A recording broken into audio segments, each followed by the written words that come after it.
Dans la nuit du 15 au 16 juillet 2016, une tentative de coup d'État militaire secoue la Turquie, enflamme Ankara et embrase Istanbul.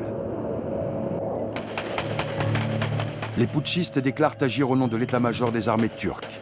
Ils annoncent que leur intervention a pour but de rétablir la démocratie.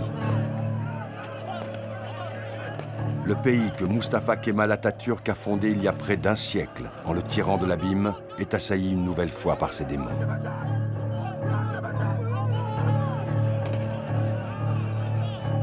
Les partisans du régime prennent d'assaut, à main nue, les tanks des putschistes. Le complot est déjoué.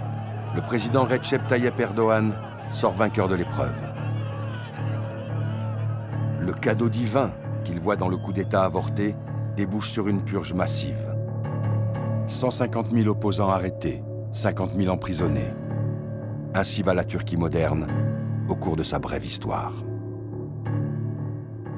Il y a deux leaders dans l'histoire politique de la Turquie. Tous deux ont été au pouvoir le plus longtemps. L'un est Atatürk, l'autre est Erdogan.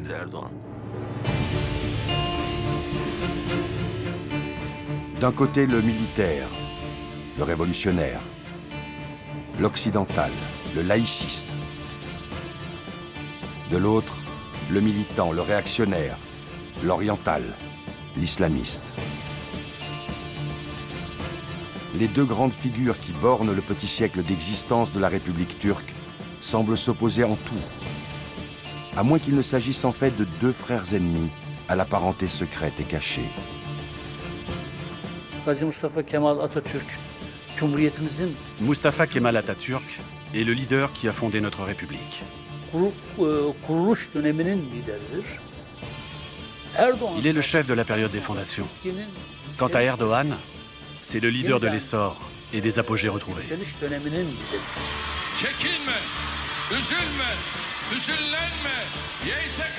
Le nouveau sultan rêve d'instaurer la charia et de restaurer le califat. Il se veut le maître du monde musulman. Il aspire à dominer l'Orient, il défie Washington et Bruxelles, s'allie avec Moscou et Téhéran, envoie des bataillons en Irak et en Syrie. Erdogan effraie l'Occident. À Istanbul, les foules l'acclament. Et même les rappeurs chantent ses louanges.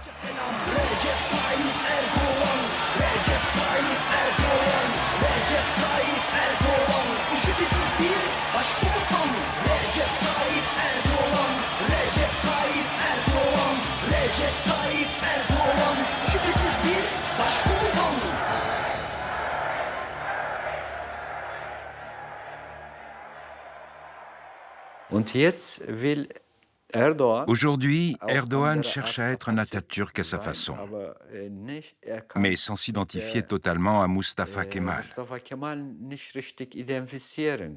Je pense qu'il se conçoit davantage comme un sultan de l'Empire ottoman.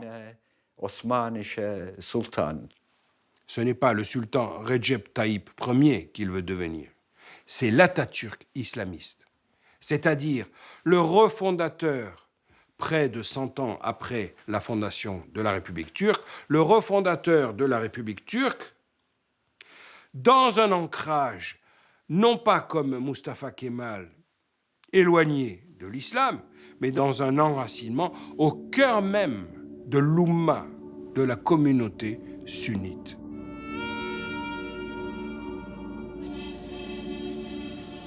La Turquie, depuis 100 ans ou presque qu'elle existe, sera allée de vertige en vertige.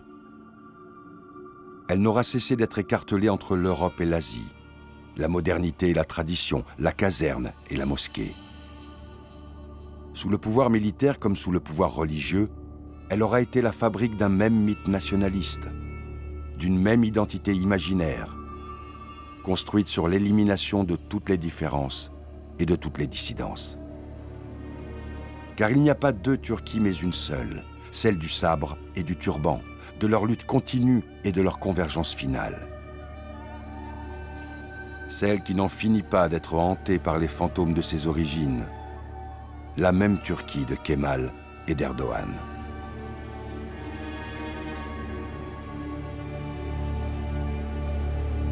Pour comprendre ce qu'est la Turquie par-delà ses contradictions, il faut plonger dans sa genèse. À l'image du sultan Mehmed V, qui accueille le Kaiser Guillaume II, c'est un monde agonisant, l'homme malade de l'Europe, disait-on, qui se range en 1914 aux côtés de l'Allemagne et de l'Autriche-Hongrie, le camp des perdants de la Première Guerre mondiale.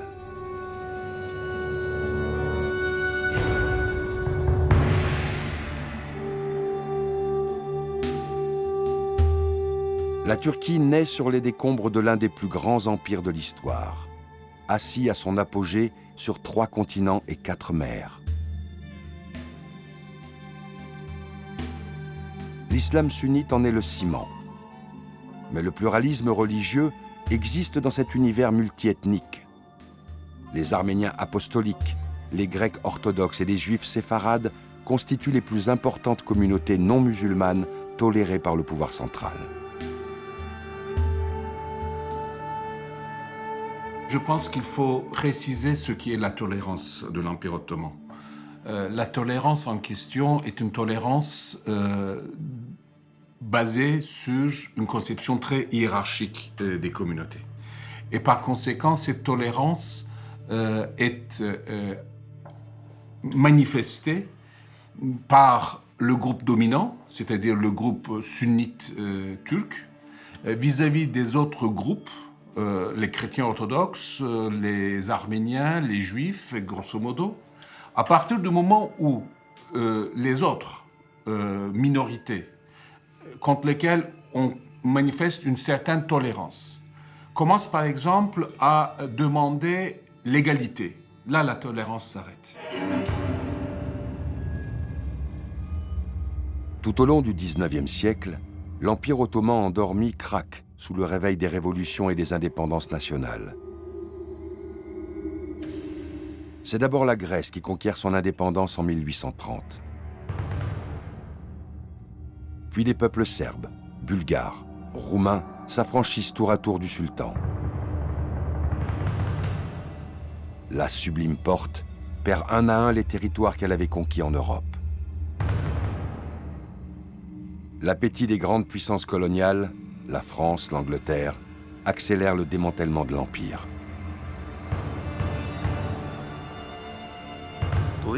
La République dont nous parlons a été fondée dans ce contexte, dans la terreur de la division. Cette peur est ancrée dans notre patrimoine génétique culturel. Elle nous dit « nous allons être anéantis ». À mon avis, derrière les réflexes actuels se cache toujours ce sentiment inconscient.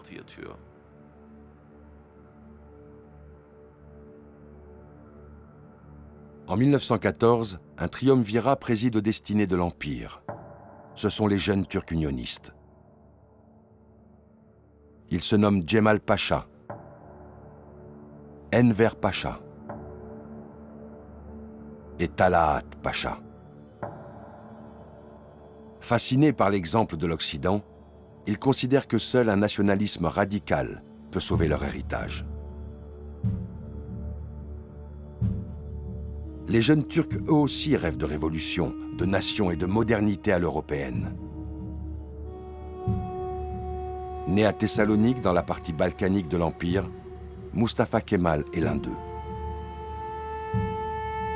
Mustafa Kemal est typique de la dernière période de l'État ottoman, de la bureaucratie ottomane, essentiellement dont le centre de gravité est dans les Balkans, qui se considère comme européenne, qui se considère comme totalement formée par les idées positivistes et jacobins et adorateur de la Révolution française. L'un des idéologues majeurs est un poète, Ziya Gökalp. Il a défini le nationalisme turc. À la base de sa théorie, il y a ces mots. Nous allons turquifier, islamiser et moderniser les territoires qui nous restent. Ces 3 piliers de Ziya Gökalp constitue l'un des mécanismes qui va irrésistiblement entraîner le génocide des Arméniens.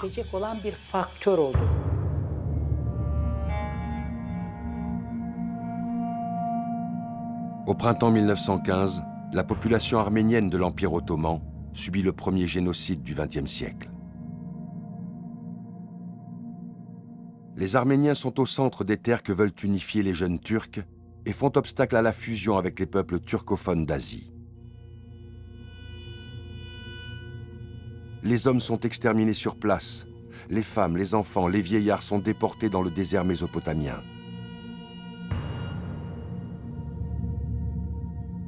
Rares sont ceux qui réchapperont des marches de la mort. Le bilan du génocide s'élève à 1 600 000 victimes.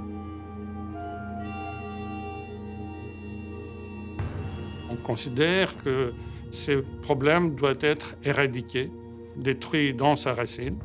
Et c'est comme ça que nous assistons à des politiques d'une extrême cruauté qui, d'une certaine manière, préfigure ce qui va se passer ensuite, même en Europe occidentale, avec l'Holocauste.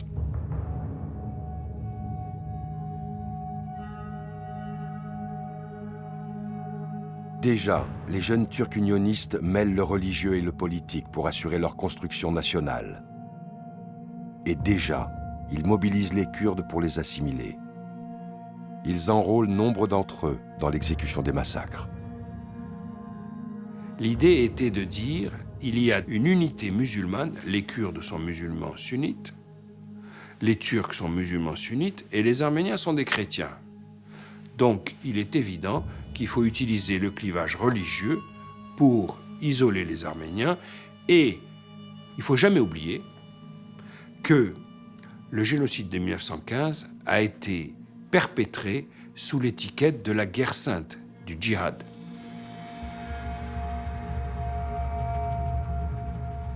Mais là où l'Allemagne s'est repentie de la Shoah perpétrée par les nazis, là où les Kurdes ont demandé pardon pour leurs exactions, l'État turc continue de nier le génocide commis sous l'Empire ottoman.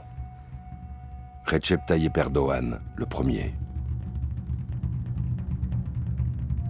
Il est extrêmement difficile d'extirper le génocide arménien de l'histoire officielle turque, qui a été construite en toute hâte pour enfouir comme une pelleteuse recouvrirait un charnier, pour enfouir un crime d'État, un crime contre l'humanité, qui a permis quelque part à la Turquie de se relever de ses ruines et de sortir de son archaïsme.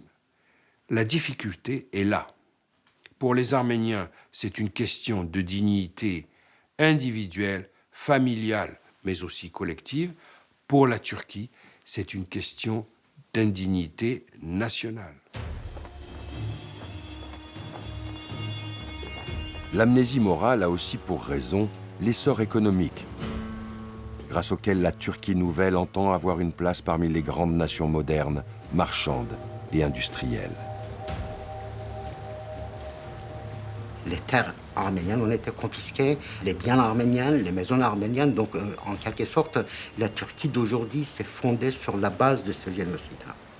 Et donc, certes, c'était l'Empire ottoman, mais tous les descendants, en quelque sorte, des Ottomans dans ce territoire qui est l'Asie mineure, ont, d'une manière ou d'une autre, profité, ou leurs ancêtres ont profité de cet acte d'extermination.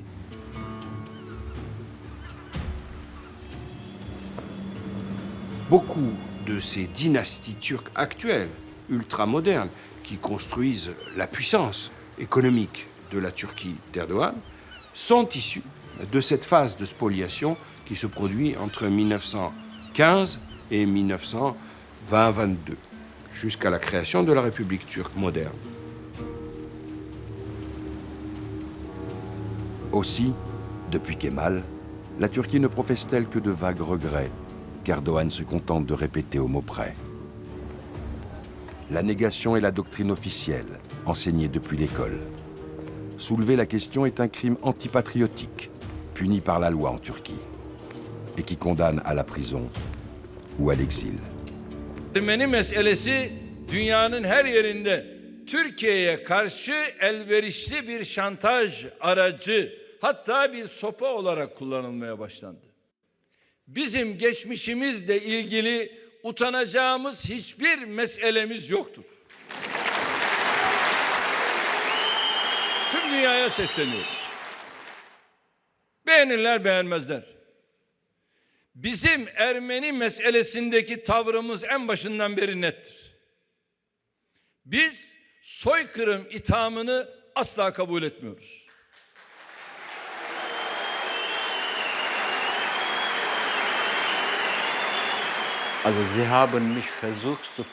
Ils ont voulu faire de moi un criminel. Mais cette accusation servait en fait à cacher le fait que ma voix les gênait, car elle était jugée trop critique. Cela parce que j'ai été le premier romancier en Turquie à aborder le sujet du génocide arménien et à m'impliquer pour la reconnaissance du génocide de façon très active. C'était cela, le vrai motif dissimulé derrière mon incrimination. Et ils ont créé une histoire, un récit imaginaire autour de la question arménienne. Le génocide n'a pas existé déjà. Et nous avons créé cette magnifique pays. Donc tout le monde a été formaté dans ce récit-là.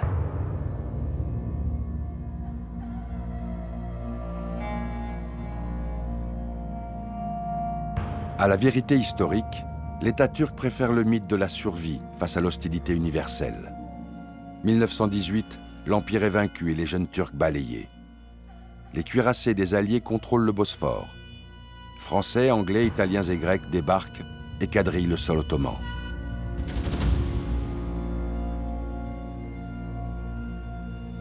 Le 10 août 1920, l'émissaire du dernier sultan, Mehmed VI, qui se plie aux ordres des forces d'occupation, signe le traité de Sèvres, synonyme d'un ineffaçable traumatisme national.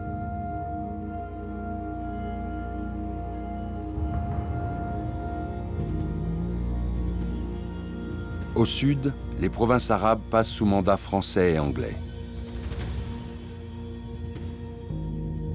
Paris, Londres et Rome s'arrogent également des zones d'influence au cœur de l'Anatolie.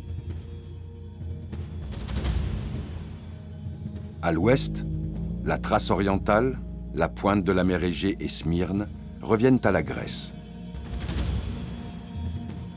À l'est, ressurgit une grande Arménie et l'autonomie est reconnue aux Kurdes, ébauche d'un futur Kurdistan.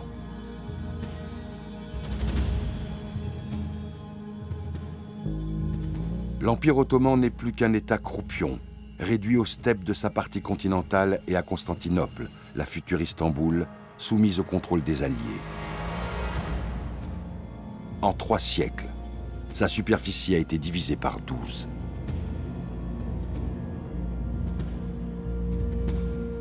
La signature du traité de Sèvres est en fait la continuation de la défaite turque auprès des Allemands, donc face aux Britanniques, aux Français, aux Italiens, etc. Et ce traité, en fait, c'est un vieux rêve en même temps cultivé par les Européens, on peut dire par certains Européens, qui est de démembrer l'Empire. Mais rapidement, une opposition nationaliste se forme. Mustafa Kemal va s'imposer comme son chef. L'intrépide guerrier de Gallipoli est un officier victorieux dans un empire vaincu.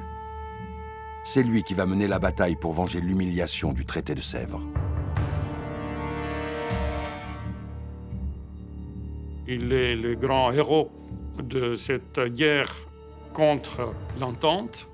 Il a aussi la chance de ne pas se trouver là où il y a eu les grands crimes contre les Arméniens. Donc, d'une certaine manière, il est présenté comme innocent de cette sombre période. Kemal unifie sous sa direction idéologues, notables et chefs tribaux. Il compose aussi avec les dignitaires religieux, sachant que l'islam reste le meilleur levier patriotique pour mobiliser le peuple. Une partie des Kurdes revendique la création d'un Kurdistan. Mustafa Kemal réussit à créer une unité religieuse et en promettant aux Kurdes des autonomies, et une unité religieuse, c'est-à-dire la nation musulmane, sunnite essentiellement, contre la domination des chrétiens. Paris et Londres trahissent Athènes et plient bagages. Les Grecs se retrouvent dès lors seuls face aux troupes de Kemal qui enchaînent les succès militaires. Élevé au rang de maréchal, il devient le Ghazi, le victorieux, titre honorifique conféré aux plus valeureux des combattants de l'islam. Le futur autocrate tisse sa légende.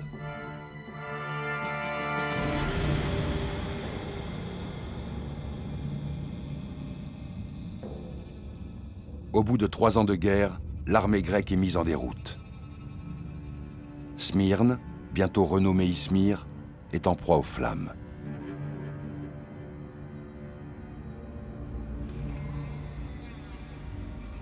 C'est alors que la Société des Nations, l'ancêtre de l'ONU, décide l'échange des populations. 1 500 000 Grecs doivent quitter ces rivages où leurs aïeux demeuraient depuis 25 siècles.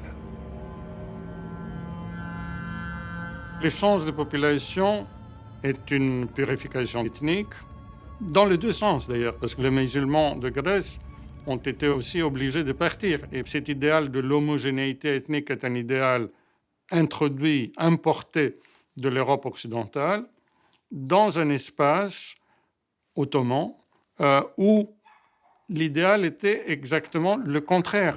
Évidemment, ça va faire des ravages.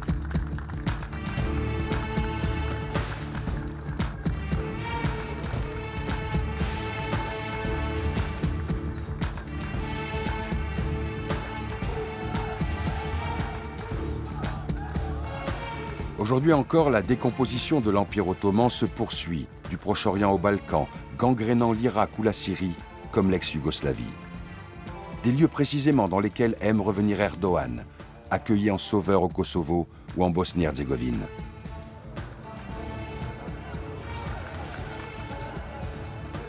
Aujourd'hui, quand on évoque les pourparlers entre la Serbie et le Kosovo pour des échanges de territoires correspondant à des unicités ethniques, je veux dire, on se retrouve exactement dans la même problématique. C'est pas tout à fait un hasard, peut-être d'ailleurs, que cette région des Balkans a été autrefois partie de l'Empire ottoman. De cette nostalgie impériale qu'il insuffle à ses compatriotes, Erdogan a su faire un argument électoral et une arme diplomatique. Bakınız bugün biz Suriye deyince, Irak deyince, Kırım deyince, Batı Trakya deyince, Bosna deyince birileri sanki uzaydan gelmiş gibi yüzümüze bakıyor. Hatta daha da ileri gidip tam bir cahil cesaretiyle Türkiye'nin Irak'la ilişkisi ne olabilir? Bosna'yla ilişkisi ne olabilir diyebiliyorlar. Halbuki bugün başka dünyalardan bahseder gibi sözünü ettiğimiz bu coğrafyalar bizim canımızın birer parçasıdır. Gaziantep'le Halep'i, Rize'yle Batum'u, Edirne'yle Gümülcine'yi, Kırcaali'yi, Bursa'yla Üsküp'ü birbirinden farklı düşünmek mümkün mü? Evet, bu şehirler fiziki olarak başka ülkelerin sınırları içindedir. Ama bizim gönül sınırlarımız oraları kapsayacak şekilde geniştir. Il est clair que Kemal Atatürk a essayé de créer un ensemble le plus uni possible, et c'était ça l'objet de son nationalisme, le plus uni possible, donc sur une base turco-islamique, si je puis dire. Arméniens et Grecs ont été rayés de la carte, de même que les Syriaques et les Assyriens.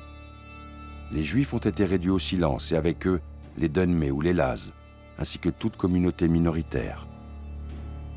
Leur présence, pourtant séculaire, n'est plus que résiduelle et toujours plus opprimée. Cette politique d'épuration religieuse va aboutir à ces résultats inespérés, puisque en 1914, dans les territoires actuels de la République de Turquie, il y a à peu près 25 à 30% de population non musulmane. En 1924, il n'y a plus que 2%. En 1923, un traité chasse l'autre. Lausanne détricote Sèvres. Les grandes puissances entérinent la victoire de Kemal et redécoupent les frontières. L'idée d'un État arménien, le projet d'un État kurde sont jetés aux oubliettes.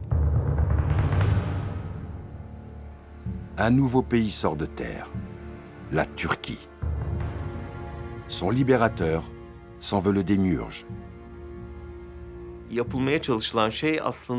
Le but est de remplacer cet empire religieux strict qu'était l'Empire ottoman par un empire laïque. Et c'était très difficile de le faire en Turquie parce que la Turquie représentait le califat.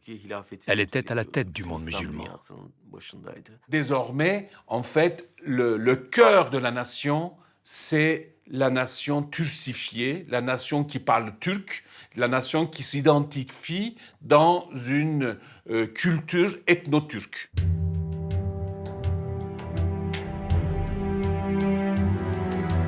Le dernier sultan et calife, destitué, a déjà fui quand les soldats anglais quittent Istanbul sous le regard des citadins arborant le fez, la coiffe ottomane traditionnelle. Mais plus pour très longtemps.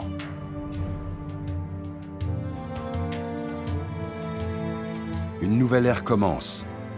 La première république de Turquie est proclamée le 29 octobre 1923. Mustafa Kemal, le Ghazi, en devient le président absolu. Mustafa Kemal veut vraiment réformer l'Empire, il veut surtout créer une nation moderne. En conséquence, il va agir de manière très autoritaire, avec une certaine violence, et par une série donc de réformes qui vont concerner l'islam et la civilisation ottomane. Il va changer donc la physionomie de ce pays en l'espace entre 1925 et 1935, on peut dire. En 10 ans, il transforme totalement l'Empire. Sous Atatürk, l'appel du Moufti à la prière se fait non plus en arabe, mais en turc. Suppression des tribunaux religieux, fermeture des écoles coraniques. En Turquie, la laïcité signifie que l'islam passe sous le contrôle de l'État souverain. En fait, on le présente souvent comme un personnage qui combat l'islam. Il est vrai qu'il le combat, mais c'est plutôt un réformateur musulman.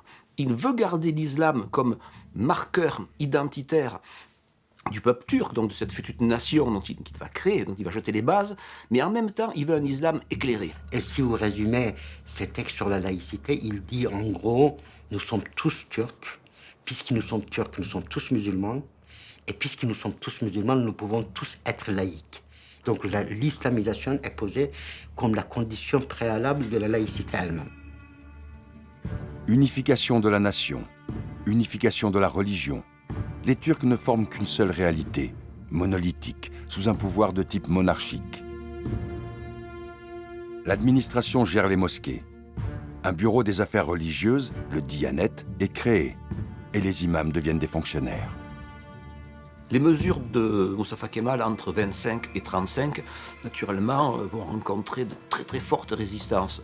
Principalement, c'est l'islam conservateur réactionnaire et les structures, les associations les plus puissantes que sont les confréries soufis, très orthodoxes, très structurées, avec des maîtres spirituels qui sont quasiment des chefs politiques et qui, donc, naturellement, vont se heurter au pouvoir et dont les actions et les chefs donc, seront emprisonnés, les actions réprimées avec violence.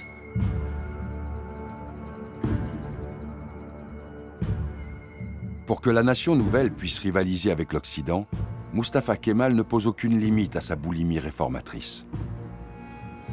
La rue turque change de physionomie. Le moindre signe traditionnel est proscrit. Et Kemal de proclamer: il était nécessaire de rejeter le fez qui était sur nos têtes comme l'emblème de l'ignorance, du fanatisme, de la haine du progrès, pour adopter à sa place le chapeau et montrer qu'il n'y avait aucune différence entre la nation turque et la grande famille de la civilisation. En 10 ans, la Turquie va faire face à une révolution politique, sociale et culturelle que seuls égaleront les totalitarismes rouges ou bruns qui lui sont contemporains.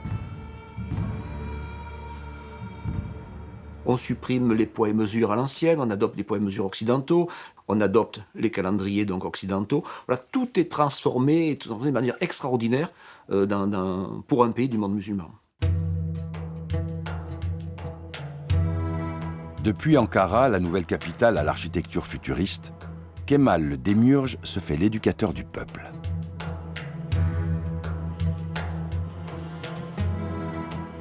La langue turque est purgée du passé. La graphie arabe cède la place à l'alphabet latin. Les chiffres également. L'école obligatoire sert de matrice à l'idéologie nationale. Sur le modèle européen, chacun est tenu d'adopter un patronyme. Et Mustafa Kemal, le Ghazi, devient Atatürk, le père des Turcs.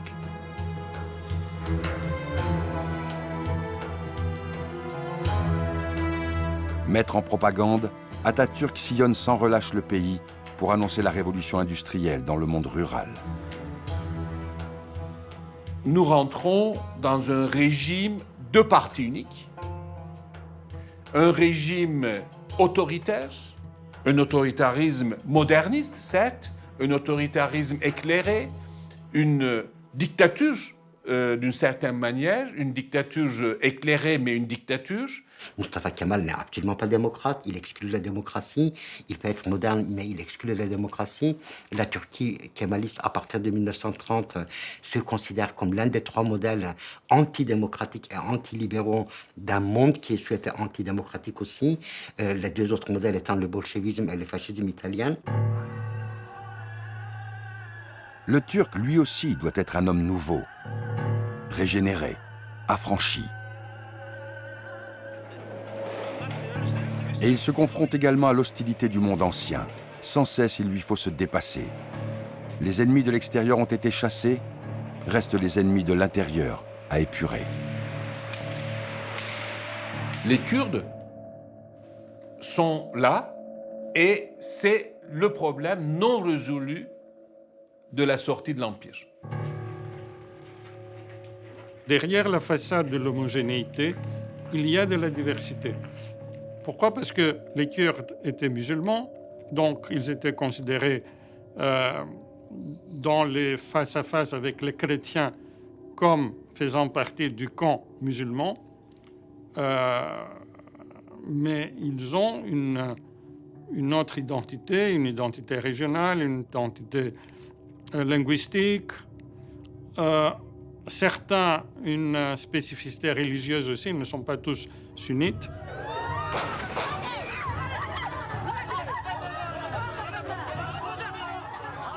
La répression dont sont victimes les Kurdes sous Erdogan n'est que l'écho de celle qui les a frappés 100 ans plus tôt ou presque sous Kemal.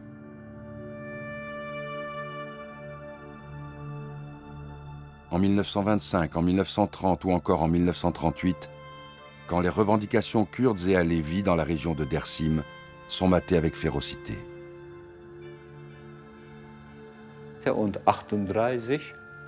Le massacre que le gouvernement turc a perpétré en 1938 dans la province de Dersim est même qualifié par certains spécialistes d'entreprise d'extermination, de génocide. C'est un événement déterminant dans l'histoire de la Turquie.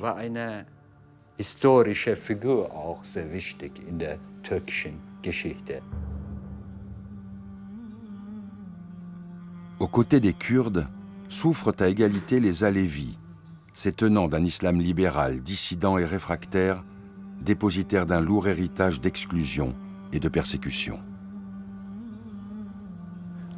On peut dire que l'alévisme humanise Dieu et divinise l'homme. C'est ça son credo. À la différence de beaucoup d'autres religions ou de confessions, l'alévisme n'accepte pas de pouvoir pyramidal. Il n'a pas de structure hiérarchique.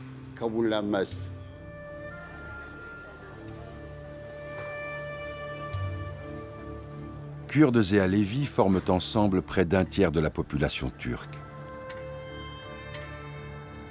La négation de leur existence afin de les dissoudre dans le peuple unique est restée constante. La fiction se perpétue et avec elle, la confrontation. Même si l'égalité de tous figure aux articles 10 et 24 de la Constitution turque, les Alévis demeurent des citoyens de second rang au titre de leur singularité religieuse et les Kurdes de leur particularité ethnique. C'est là où leurs destins problématiques se rejoignent. Destin tragique surtout, et autre trou noir de l'histoire turque. En un siècle, rien n'a été réglé de ce conflit originel. Là aussi, l'unité de la nation, l'intégrité du territoire, l'indivisibilité de la République ont force de loi divine. La Turquie a presque exclusivement tenté de régler ce problème par la force au cours de ses 100 ans d'histoire dans la République turque, sauf dans les tout débuts de l'ère Erdogan, où on a essayé de trouver une solution politique. Toujours est-il que ça n'a pas duré, comme on le sait, et on est revenu à nouveau à la politique traditionnelle de la Turquie vis-à-vis du Kurdistan, c'est-à-dire, en fait, une politique uniquement répressive.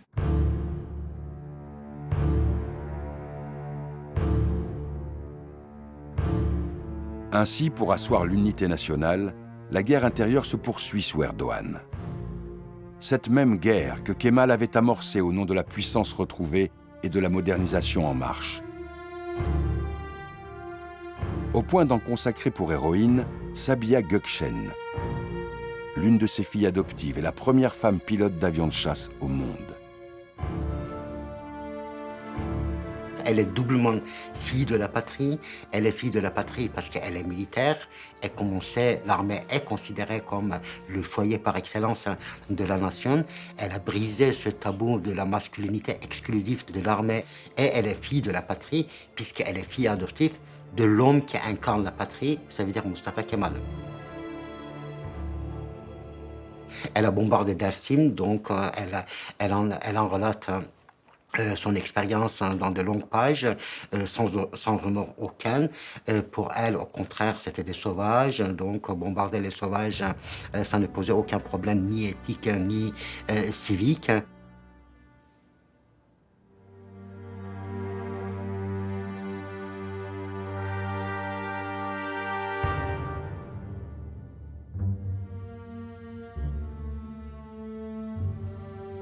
Dans le laboratoire kémaliste de la nation naissante qui doit survivre à tous ses adversaires, les femmes jouent un rôle crucial.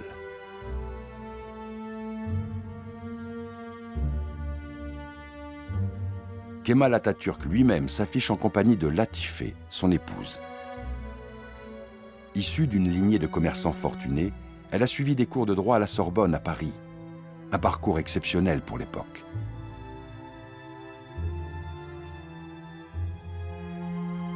Il y a toute une génération avec lui, essentiellement militaire, qui voit la religion musulmane, notamment avec ses racines arabes, comme un facteur d'arriération, comme un facteur de sous-développement, comme un facteur d'échec de l'Empire ottoman. Le jury a désigné comme Miss l'univers 1932 Miss Turquie.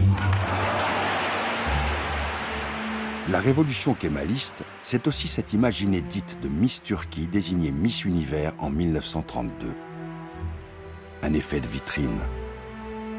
Née sous l'Empire ottoman tout juste 20 ans plus tôt, Keriman Alice devient aux yeux du monde entier le symbole de la femme turque émancipée. À qui Atatürk accorde le droit de vote dès 1934.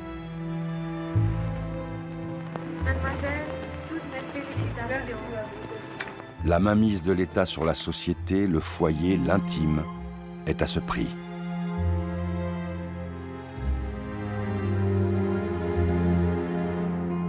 Et quel meilleur porte-parole pour cet homme, père de la nation, qu'une autre de ses filles adoptives, Afet Inan, qu'il présente ici à l'ambassadeur des États-Unis.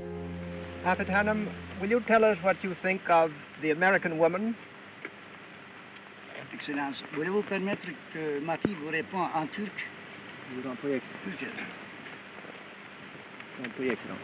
Amerika kadınlığını takdir ederim. Çünkü siyasi haklarını tamamen kazanmışlardır. Türk kadınları da şimdiye kadar aldıkları haklarıyla iktifa etmeyeceklerdir. Pek yakında mebus intihab etmek ve intihab olunmak hakkını kazanacaklarına ümidim vardır ve eminim. Si ce n'est qu'Afet Inan, éduquée dans les meilleures universités européennes, sera comme sa sœur d'adoption, Sabiha Gökçen, une fervente idéologue. À la tête de l'Institut de l'Histoire nationale, elle répandra une conception raciale de l'identité turque. La condition des femmes est pour Atatürk une politique de pouvoir, comme elle l'est aujourd'hui pour Erdogan. De dévoilement en revoilement forcé, le même principe s'applique, celui de l'embrigadement au service de la cause.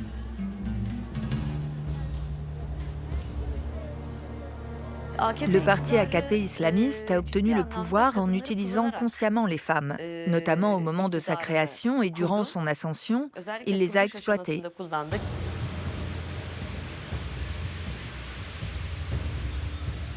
En 1999, la députée nouvellement élue Merve Cavakchi brise un tabou en faisant son entrée au Parlement la tête recouverte d'un voile.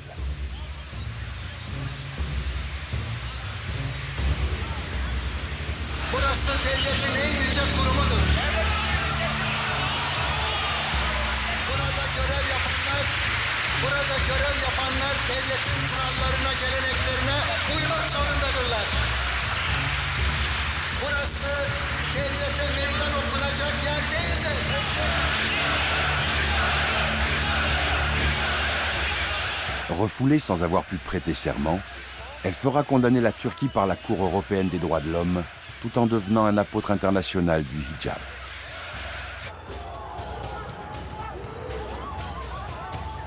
Mais pour l'heure, dominent les affrontements de rue entre policiers et islamistes qui manifestent contre l'interdiction du voile dans les services publics et le système éducatif.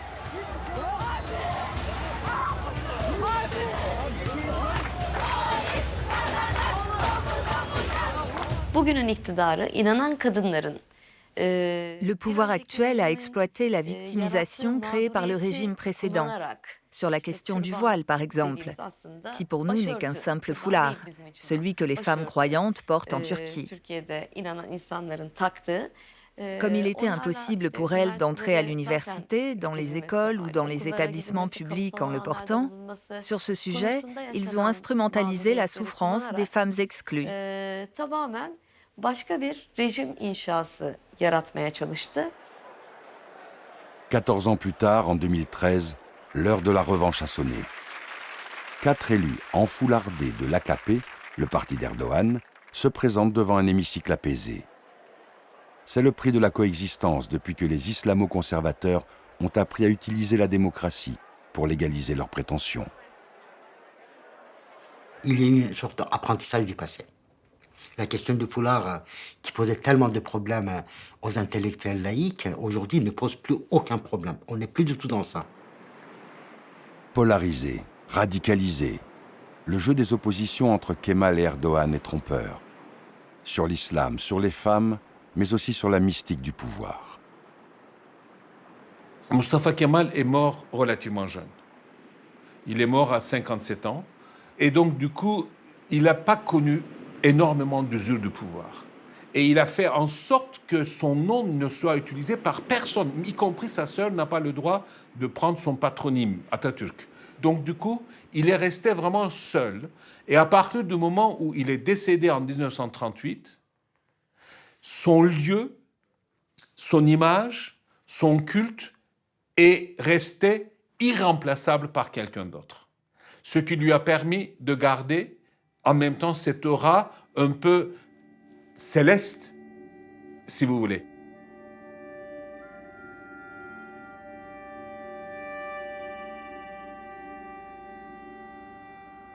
« 10 novembre, 9h05 du matin.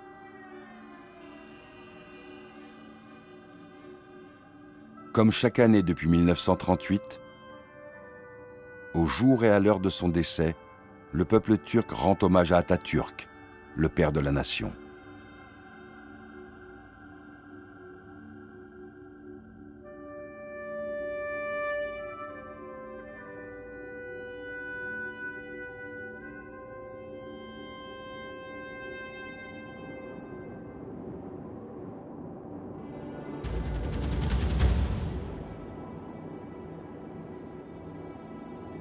Mustafa Kemal est mort. Les Turcs sont orphelins. Mais que pleurent-ils? La mort du guide, qui hier a fait d'eux un pays? Ou la crainte que la toute jeune Turquie ne puisse demain lui survivre?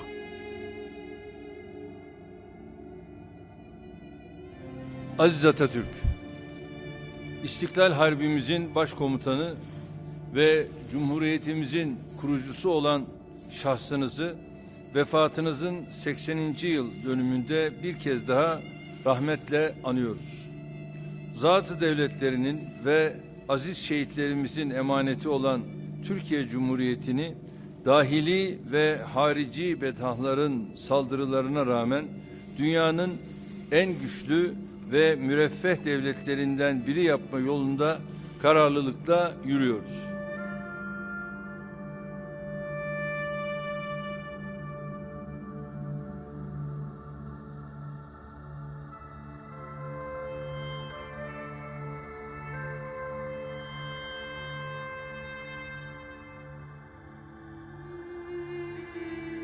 Kemal Atatürk, en lecteur des philosophes des Lumières, s'est voulu un despote éclairé, prêt à réprimer comme subversive toute voix discordante, politique, religieuse ou ethnique.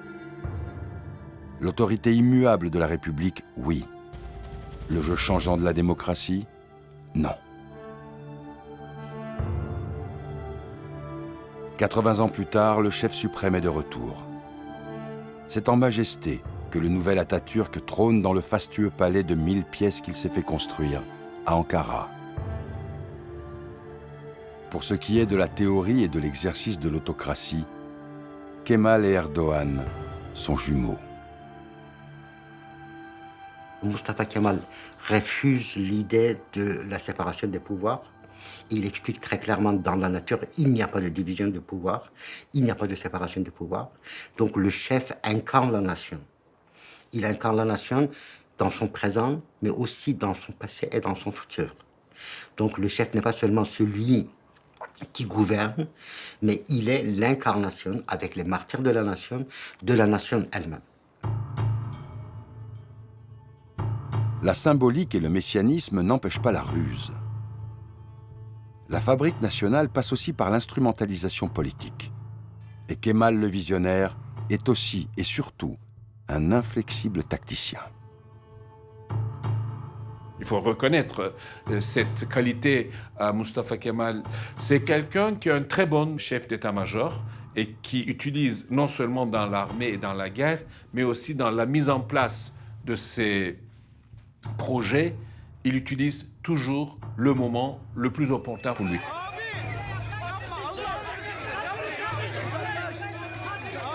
Erdogan a retenu la leçon de manière magistrale. En termes d'opportunisme politique, il se révèle le digne héritier d'Atatürk. Milletime de bir çağrı yapıyorum. O da şudur. Milletimizi illerimizin meydanlarına davet ediyorum. Havalimanlarına davet ediyorum ve milletçe meydanlarda, havalimanında toplanalım ve bunların o azınlık grubu tanklarıyla, toplarıyla gelsinler. Ne yapacaklarsa halka orada yapsınlar. Halkın gücünün üstünde bir güç ben tanımadım bugüne kadar.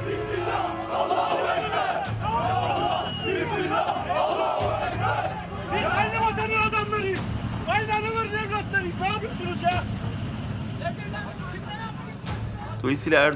Erdogan est un leader qui sait tourner à son avantage les situations les plus compliquées. Il se relève encore plus fort après une chute. C'est ce qui s'est passé avec la tentative de coup d'État du 15 juillet 2016. À mon avis, le 15 juillet a contribué à la renaissance d'Erdogan.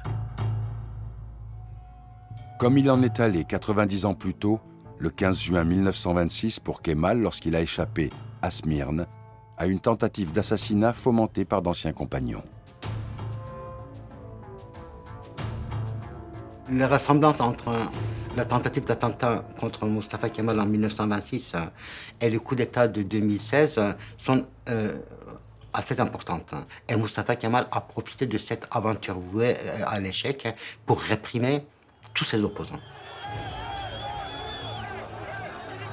Si le putsch ou l'attentat réussit, l'autocrate est renversé, mais si le putsch ou l'attentat échoue, l'autocrate devient encore plus autocrate.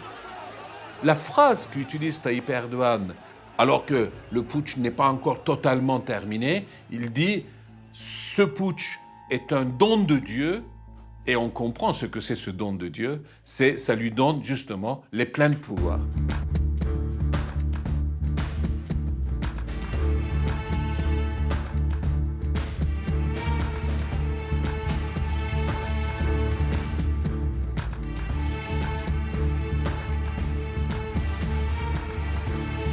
AKP iktidarıyla bu En Turquie, avec les mesures prises par l'AKP, le parti d'Erdogan, le 15 juillet a marqué un recul de la démocratie, sous couvert de sauvegarde de cette dernière.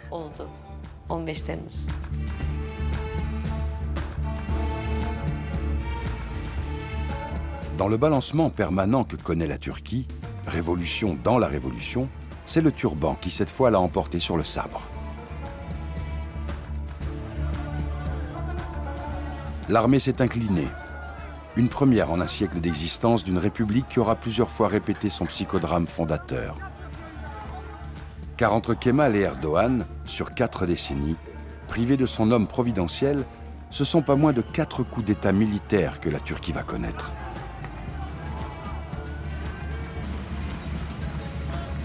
L'armée, matrice de la nation. Atatürk, l'ancien chef de guerre, admirateur de Valmy et de la conscription révolutionnaire, en avait fait le pilier de la République. Avant même l'islam, la Turquie est un État national qui se conçoit comme serviteur d'une idéologie nationale.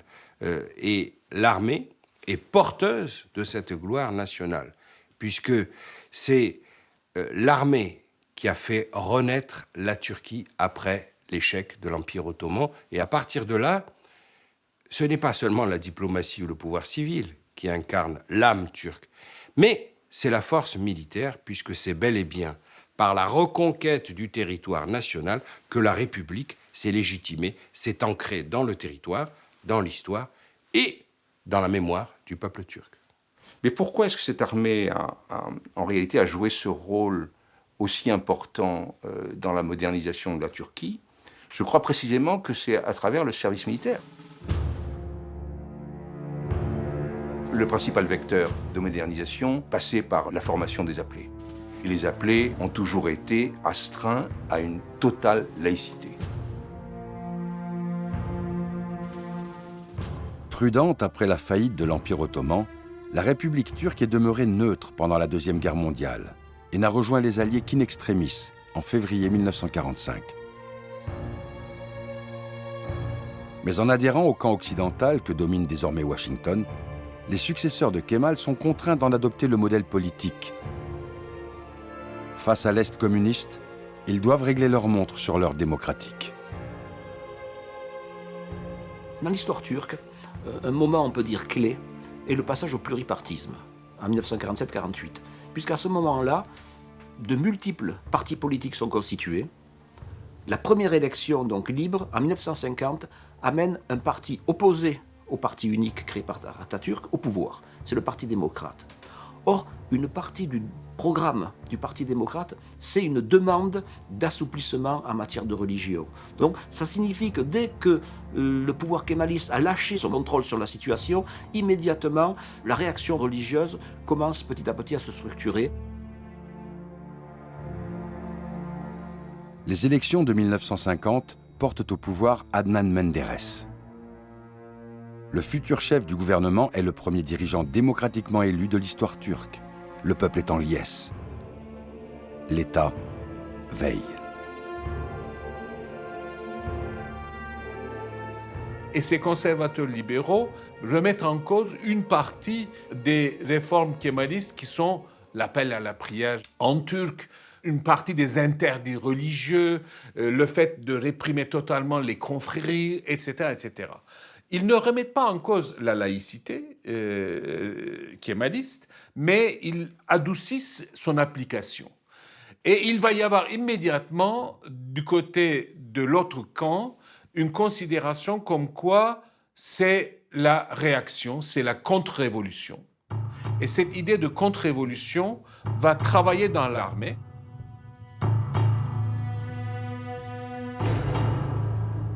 Un libéralisme économique effréné fera le reste. La crise qui s'ensuit creuse, à la fin des années 1950, les inégalités sociales. Face à la gronde populaire, la dérive autoritaire du gouvernement Menderes finit de provoquer le chaos. Survient alors ce qui deviendra un classique de la scène turque au XXe siècle, le coup d'État militaire.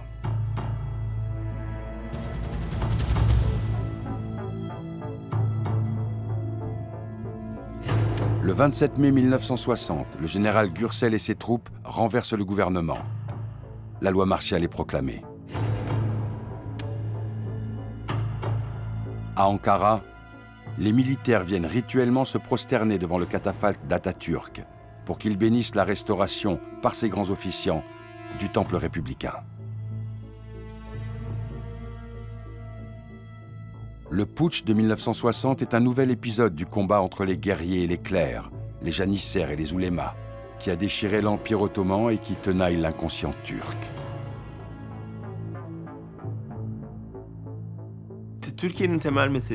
La question essentielle est que la Turquie n'a jamais tenté la démocratie, car elle en a toujours eu peur. Le processus démocratique paraissait menacer l'assise républicaine. C'était donc soit la démocratie, soit la République.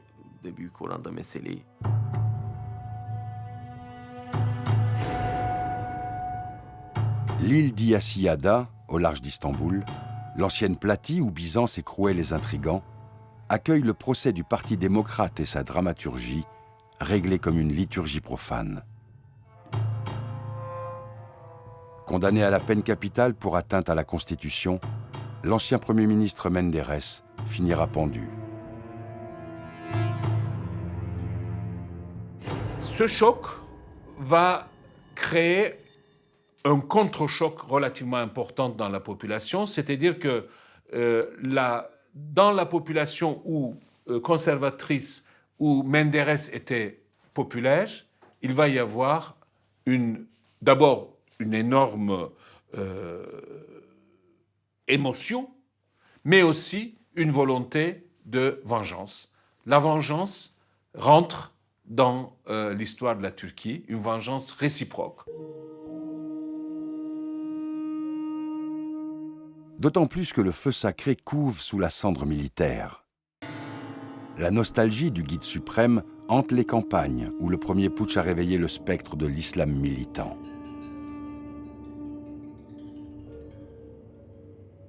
Dans les années 1960, certains sociologues font des enquêtes dans les provinces anatoliennes, là où les associations pour la construction de mosquées sont très nombreuses. Et les questions qui sont posées, c'est quel type de leader vous voulez? Et les réponses sont à 80-85%. Un leader qui protège la patrie, un leader qui protège la famille, un leader qui protège l'homme, un leader qui protège et nettoie l'espace public, un leader qui protège les mosquées, un leader qui protège la nation de l'aliénation. Et ces enquêtes des années 60 nous dessinent très clairement le portrait de ce qu'Erdogan va devenir 20-25 ans après et les soutiens qui lui sont apportés. Pour l'heure, le Conseil de sécurité nationale, présidé par le général Gürsel, prend si bonne garde des clés du régime qu'il restitue le pouvoir aux civils 2 ans après le putsch et favorise même une révision libérale de la Constitution. L'armée n'a pas non plus à craindre, à l'international, les reproches de ses alliés. Jouant un rôle charnière dans la guerre froide qui oppose l'Est à l'Ouest, la Turquie bénéficie du soutien politique, financier et logistique de Washington. Ses troupes forment une pièce maîtresse de l'Alliance Atlantique, dont elle est devenue un pivot dès l'après-guerre. Avec ses centaines de milliers de soldats, elle constitue même derrière les forces américaines la 2e armée en nombre de l'OTAN. L'ennemi de l'OTAN, c'est l'URSS, c'est l'Union soviétique. Et le pays qui borde le sud, la frontière sud de l'URSS, c'est la Turquie. Donc c'est absolument crucial pour les Alliés de faire rentrer la Turquie dans cette alliance. C'est par l'inféodation à Washington que la Turquie retrouve un sentiment de puissance. Plus que jamais, elle est un verrou entre les mondes. Sur la ligne frontière du rideau de fer qui court de la Bulgarie au Caucase, elle établit un glacis terrestre face à l'Union soviétique.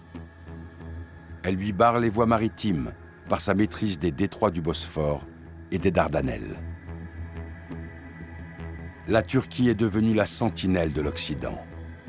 Chargée d'endiguer l'ennemi, elle se voit obligée d'accueillir les bases de son suzerain américain. Partout ailleurs, particulièrement dans les anciens dominions arabes de l'Empire ottoman, le communisme avance. En clair, les États-Unis n'avaient plus que la Turquie comme pays fiable, sûr et stable. Mais pour ce faire, bien entendu, les États-Unis s'appuyaient sur la force irremplaçable qui était l'armée turque. Donc, incontestablement, la diplomatie américaine a appuyé l'armée turque dans un certain nombre de ses exactions contre la démocratie turque, et les militaires turcs ont toujours fonctionné avec l'onction de Washington. Le matériel était américain, la stratégie était américaine, et honnêtement, beaucoup d'ordres venaient de Washington. En 1971, comme 11 ans plus tôt, en 1960, l'armée proclame à nouveau la loi martiale. Ce deuxième coup d'État ambitionne à son tour de restaurer l'ordre kémaliste.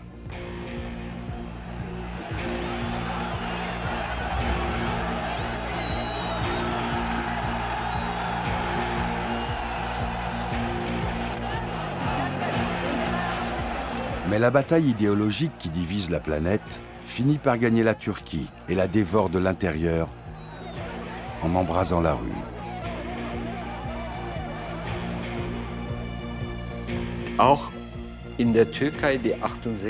En Turquie également, le mouvement de 1968 s'est très vite durci. De nombreux mouvements de gauche ont vu le jour et ont voulu s'emparer de l'État par des moyens révolutionnaires.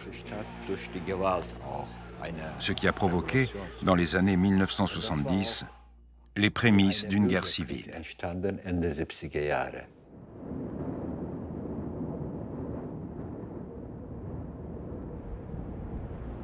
Mais la guerre, au cours de cette décennie 70, se fait aussi extérieure, bousculant l'illusion des frontières. Objet de conflits latents entre Ankara et Athènes, l'île de Chypre devient le théâtre d'un nouveau conflit armé turco-grec. Il faut comprendre les complications chypriotes en se rendant compte de l'importance géopolitique et géostratégique de Chypre pour l'ensemble de l'environnement géopolitique, c'est-à-dire pas seulement pour la Grèce et la Turquie, pas seulement pour les puissances de la région comme l'Égypte, mais aussi pour les Russes, pour les Américains, pour les Anglais, demain pour les Chinois. Le 20 juillet 1974, en réponse à une tentative grecque de renverser le président de l'île, le prélat tiers-mondiste Makarios, la Turquie intervient militairement à Chypre, au prétexte de secourir la minorité turcophone contre la majorité hellénophone. Elle bombarde au napalm, s'empare d'un tiers du territoire, en impose la partition et déclenche un nouvel échange des populations avant de procéder à une intense politique de colonisation. L'affaire de Chypre a certainement beaucoup compliqué les relations entre la Turquie et les Alliés. Je ne parle même pas de l'Union européenne, parce qu'il est clair qu'à partir du moment où Chypre est rentrée dans l'Union européenne, la partie grécophone, si je puis dire, de la hellénophone de Chypre est rentrée dans l'Union européenne, la Turquie devenait quasiment, voyez, presque se fermer la porte. Pourtant, depuis 45 ans, la question de Chypre reste une plaie ouverte. Qu'elle se veuille kémaliste ou islamiste, la partition de l'île demeure un acquis non négociable pour la Turquie, seul pays au monde à reconnaître la République turque de Chypre du Nord.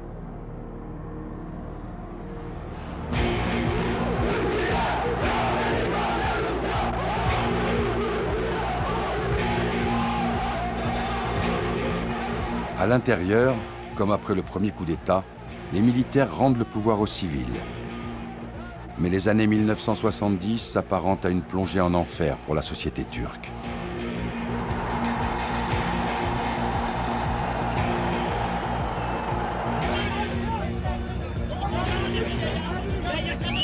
Sur fond de crise économique et d'instabilité politique, des affrontements sanglants opposent l'extrême gauche et l'extrême droite, avec des milliers de morts à la clé.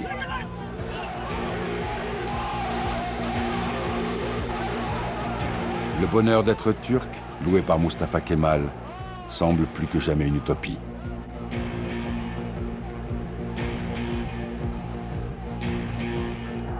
On dénombrait presque une trentaine de morts tous les jours dans les villes d'Istanbul. Les campus universitaires ont retrouvé des étudiants pendus, brûlés. Les partis d'extrême gauche et d'extrême droite sont très puissants et se livraient à de véritables combats dans les villes.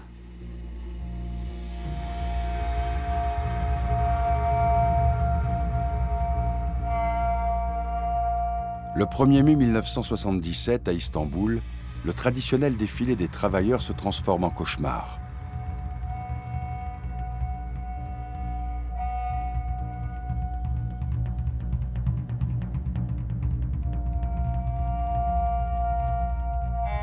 « 100 000 personnes sont massées sur la place Taksim, épicentre de toutes les manifestations, quand des coups de feu éclatent. Un mouvement de panique se solde par la mort de dizaines de personnes. Au pressentiment d'une nation impossible se superpose la conviction d'une démocratie indésirable.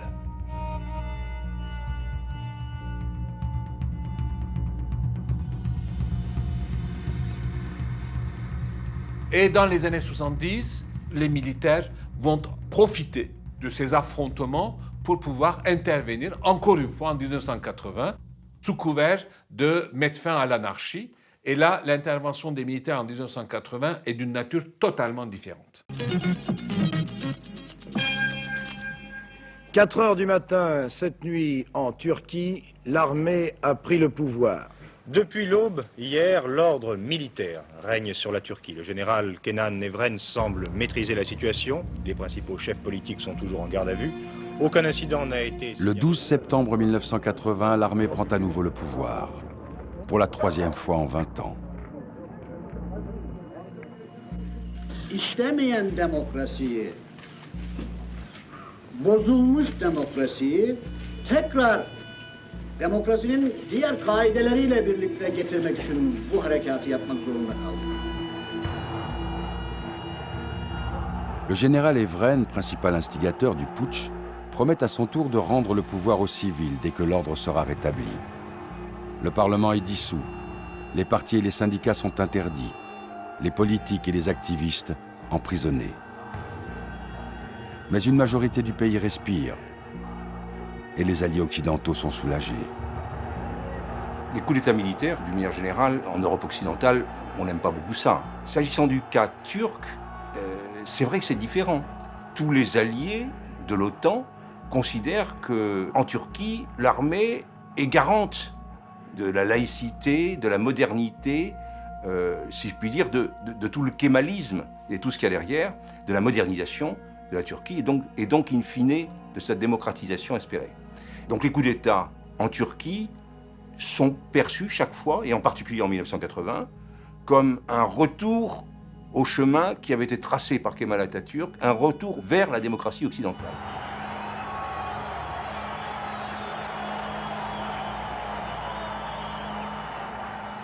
Comme lors de chaque crise, les gens disaient en désespoir de cause que l'armée arrive et qu'elle nous sauve.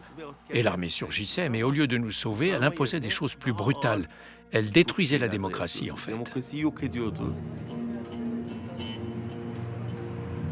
Censure, purge, torture deviennent le quotidien de la Turquie. Il faut abattre l'hydre communiste. Les arrestations par centaines de milliers répriment toute une génération dont le bouillonnement culturel était pourtant sans précédent depuis 1923.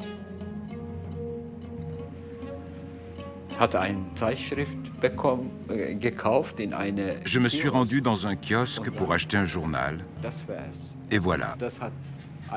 C'est là que tout a basculé, que ma vie a changé. Un officier de police attendait sans doute là une victime au hasard et m'a arrêté, moi. Et j'ai été torturé 11 jours durant. Et cette torture que j'ai subie en tant que jeune homme a totalement détruit la relation de confiance que j'avais avec l'État. J'ai alors passé 4 mois en prison, durant lesquels je me suis vraiment politisé, radicalisé. Lorsque je suis sorti de prison, j'étais devenu un communiste déterminé.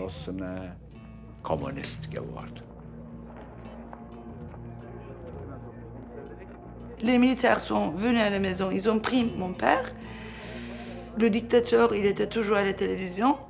Il parlait et il utilisait beaucoup le mot communiste. Mon père n'était pas un communiste, mais tout était accusé comme communiste. Par exemple, si vous avez un livre de Paul Éluard à la maison, ou Aragon, ça pouvait être un délit. Les visites en prison, moi j'ai vécu ça quand j'étais en prison. Après, c'était quelque chose, parce que tous les cerveaux étaient en prison. Toutes les personnes qui réfléchissent, tous les poètes connus, c'est pas seulement les gens politiques, c'est pas seulement les gens dans les groupes, dans les associations, mais les écrivains, les journalistes, tout le monde. Et ils ont emprisonné, je crois, dans quelques mois, à peu près 1 million de personnes.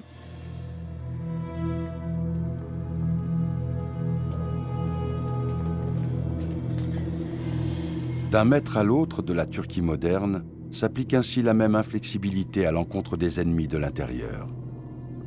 Et de Kemal à Erdogan, en passant par Evren, se répète la même quête identitaire, hantée par les mêmes fantômes. Les ombres des Arméniens, des Grecs, sont emmurées dans l'oubli. Mais d'autres revenants hantent le présent. Revient d'abord le fantôme des Kurdes. Après le putsch de 1980, la répression tourne à la guerre totale entre l'État turc et le Parti des travailleurs kurdes, le PKK, mouvement révolutionnaire de lutte armée. De 1984 à 1999, les combats causent 40 000 morts.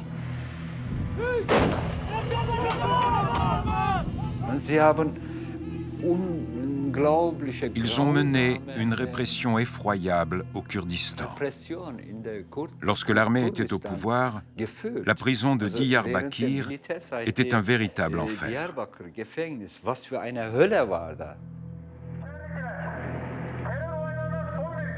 Sous Erdogan, un temps tenté par la pacification, la guerre et l'enfer reprennent. Depuis 2015, l'armée turque se conduit en force d'occupation dans le sud-est du pays, à majorité kurde.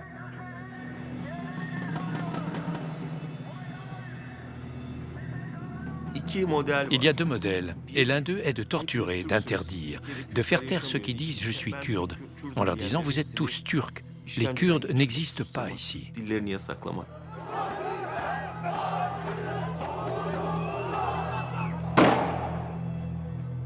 Revient enfin le fantôme des Alévis, continuellement persécutés.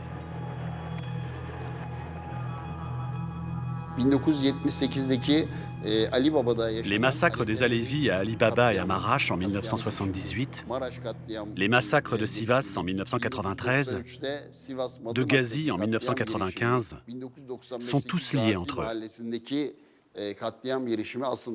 Je n'extrapole pas en soulignant qu'ils ont pour point commun d'avoir tous commencé un vendredi, à partir de la même manipulation.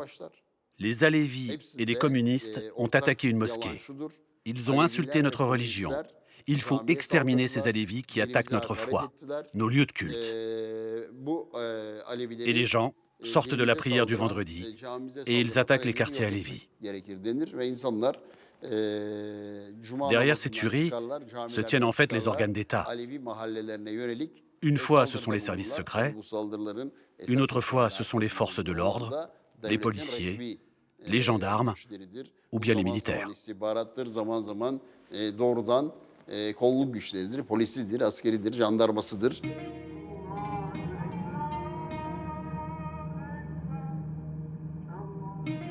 Le sabre et le turban, encore et toujours.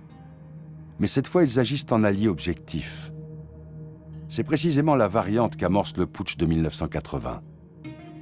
L'armée donne dans la politique religieuse et annonce en cela les années Erdogan. L'État essaie de se reconfigurer sur une base extrêmement conservatrice turco-islamique. C'est à cette période-là qu'on adopte officiellement la synthèse dite turco-islamique. Autrement dit, on définit la nation turque à partir de l'islam, mais on définit aussi l'islam à partir de la supériorité de la nation. Donc, que se passe-t-il? Ils vont autoriser la présence, on peut dire, d'un certain enseignement religieux dans les cours donc, de religion à l'école, parce qu'ils vont établir que le meilleur moyen de combattre le communisme et l'athéisme, c'est l'éthique religieuse.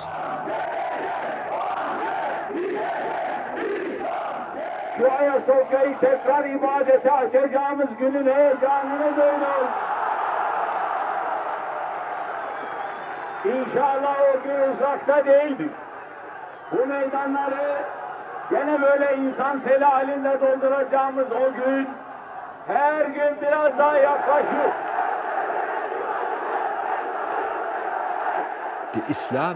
Les mouvements musulmans étaient parfaitement libres pendant la période militaire. Le mouvement Gülen, que nous connaissons aujourd'hui, les autres aussi, eux étaient libres. Et nous étions en prison.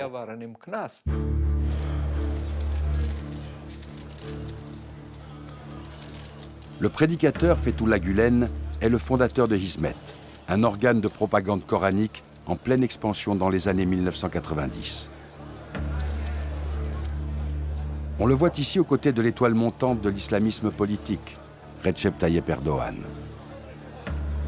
Encore un chassé-croisé, Atatürk avait interdit les puissantes confréries soufis.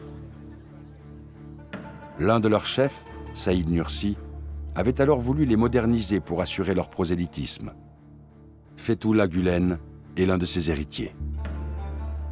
Fethullah Gülen a adopté la même stratégie, ça veut dire on investit les classes moyennes, on investit un cadre urbain, on forme ses élites et on agit sur l'État à partir de nos élites.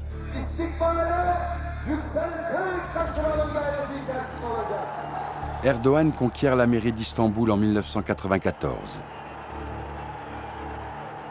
Avant de faire de Gülen sa bête noire, en l'accusant notamment d'avoir fomenté le putsch de juillet 2016, Erdogan bénéficiera des relais gülenistes, infiltrés dans l'éducation mais aussi dans la police, la justice ou les médias.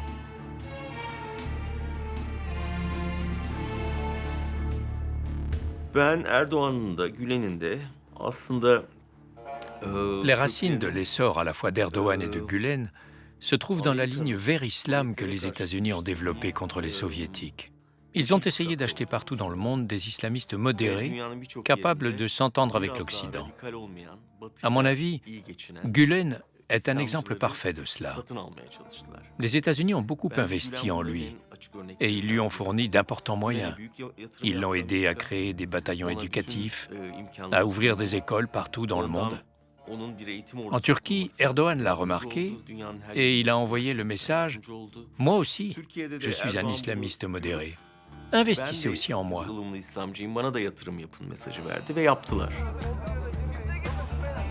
Entre-temps, en février 1997, l'armée a réussi son dernier coup d'État, cette fois sans violence, en forçant à la démission Necmettin Erbakan, fugace Premier ministre islamiste et l'un des mentors d'Erdogan en politique.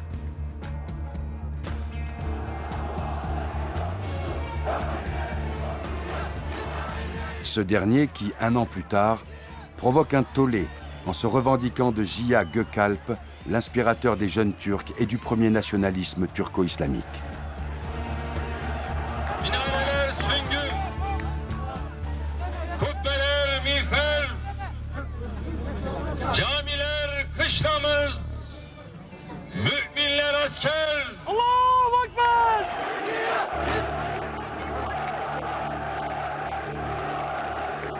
Ces vers déclamés en public valent à Erdogan 4 mois de prison, mais aussi de constater, à sa libération, l'étendue de son prestige.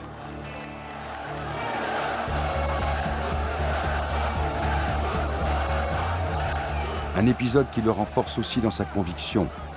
Pour conquérir le pouvoir, il doit revêtir les habits d'un islamo-démocrate. Et durant toute cette phase, la popularité de Recep Tayyip Erdogan n'a cessé de monter. C'était quelque part l'aboutissement du calcul américain.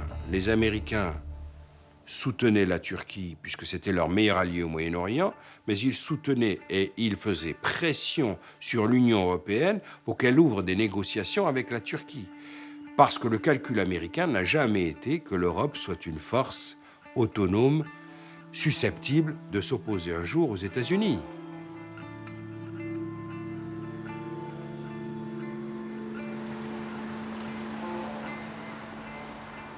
Kemal fascinait Paris, Berlin et Londres par sa volonté d'occidentaliser l'islam. Par effet de miroir, Erdogan veut séduire Bruxelles par sa promesse de démocratiser l'islamisme. Prise à partie sur les droits de l'homme, l'Europe ne va pas tarder à presser les militaires turcs de rentrer dans leurs casernes.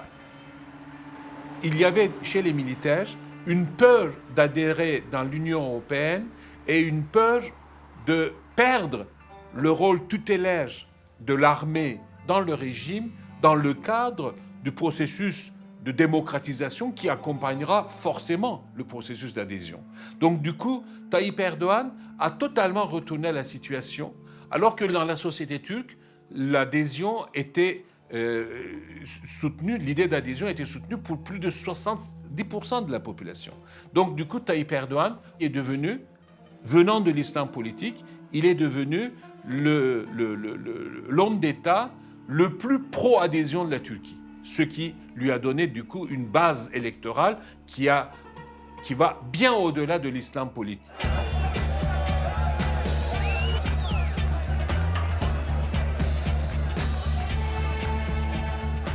Erdogan renoue avec la figure de l'homme providentiel.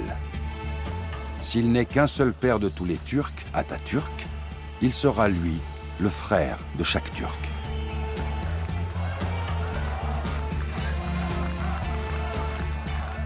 À partir de 2002, les victoires électorales s'enchaînent sous les couleurs du mouvement qu'il a fondé, l'AKP, le Parti de la Justice et du Développement. Premier ministre pendant 11 ans, puis président de la République à partir de 2014, il mène, comme Kemal, sa longue marche en solitaire vers les pleins pouvoirs.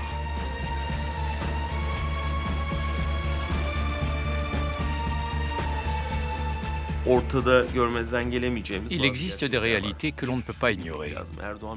Il faut savoir qu'Erdogan est arrivé au pouvoir juste après une crise économique et il a promis une stabilité. Et c'est très important pour la Turquie, parce que les gens étaient en colère à cause des coalitions ou des gouvernements incapables d'assurer la stabilité économique pendant longtemps. Du coup, cette réaction a mené Erdogan au pouvoir et il a assuré la stabilité qu'il avait promise en fait. Il a pu garantir un certain niveau de vie aux couches populaires les plus démunies et en retour, il a gagné leur vote.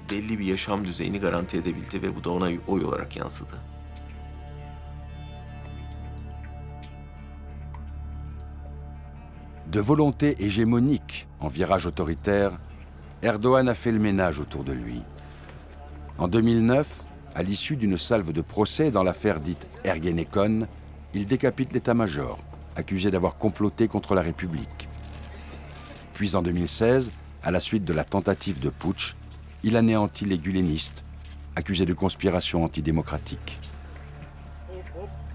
Le dynamisme économique et l'autoritarisme politique se conjuguent en une seule et même personne, non seulement pour camper l'Atatürk islamiste, mais aussi pour donner à la Turquie un rayonnement inter-islamique, pan-islamique, qu'elle n'avait jamais eu depuis l'Empire ottoman.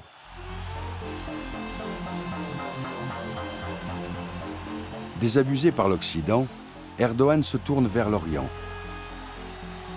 À la faveur des printemps arabes, il se voit à la tête d'une internationale islamique qui soumettrait à nouveau le Caire et la Mecque et ranime le vieux rêve de Kemal, dominer Mossoul et Alep. Mais cette politique néo-ottomane a vite tourné au fiasco, obligeant Ankara à s'allier avec ses adversaires impériaux de toujours, Moscou et Téhéran. le positionnement d'Erdogan aboutit à un positionnement nulle part. Ni en Occident, ni complètement en Orient, puisque tout le monde sait que dans l'alliance hypocrite entre la Turquie et la Russie, il n'y a que des arrière-pensées et absolument pas d'adhérence.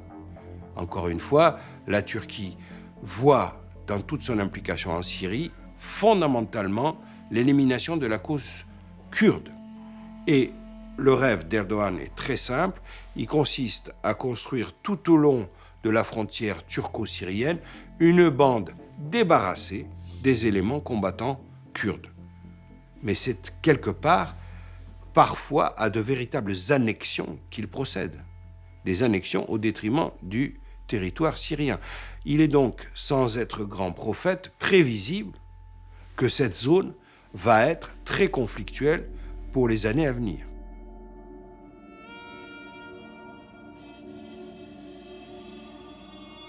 Comme si rien n'avait changé depuis 1923. Comme si la Turquie était condamnée à distiller son angoisse pour survivre contre ses ennemis extérieurs et intérieurs, réels ou imaginaires. Empire et nation, république et démocratie, modernité et islam, de Kemal à Erdogan, la Turquie reste un prisme des convulsions planétaires.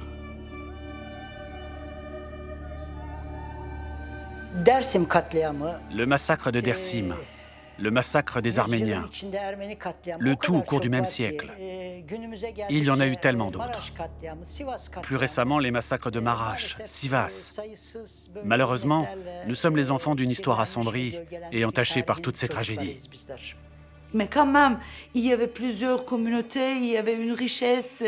Et avec leur politique nationaliste, ils ont tué toutes ces richesses. Et ils ont créé un pays de cimetières partout. Tout est cimetière, cimetière des cultures, cimetière des individus, cimetière des chansons, cimetière des musiques, tout. Les musulmans se considèrent comme victimes des kémalistes. Les alévis sont victimes des sunnites. Les chrétiens qui restent ou les juifs sont victimes, des vraies victimes des Arméniens, sont des vraies victimes des Turcs, de la majorité. Même l'armée se considère comme victime du pouvoir. Donc c'est une société qui a peur de son voisin. C'est une société qui a peur de son proche.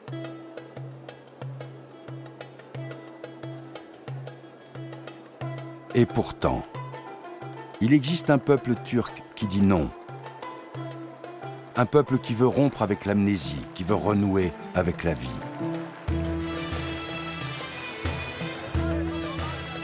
Un peuple qui s'est rassemblé à Istanbul, dans l'ancien quartier grec de Pera, près de Taksim, en janvier 2007, pour suivre les funérailles de Hrant Dink.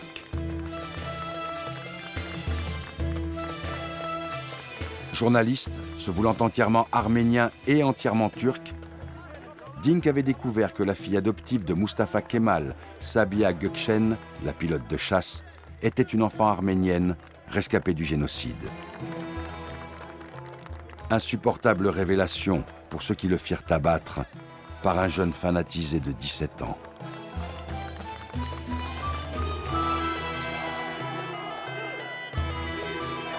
Ce jour-là, ils étaient une marée humaine à scander « Nous sommes tous des Arméniens, nous sommes tous des Hrant Dink ». Ils le scandaient en turc, en arménien, en kurde. C'est à eux qu'est dédié ce film.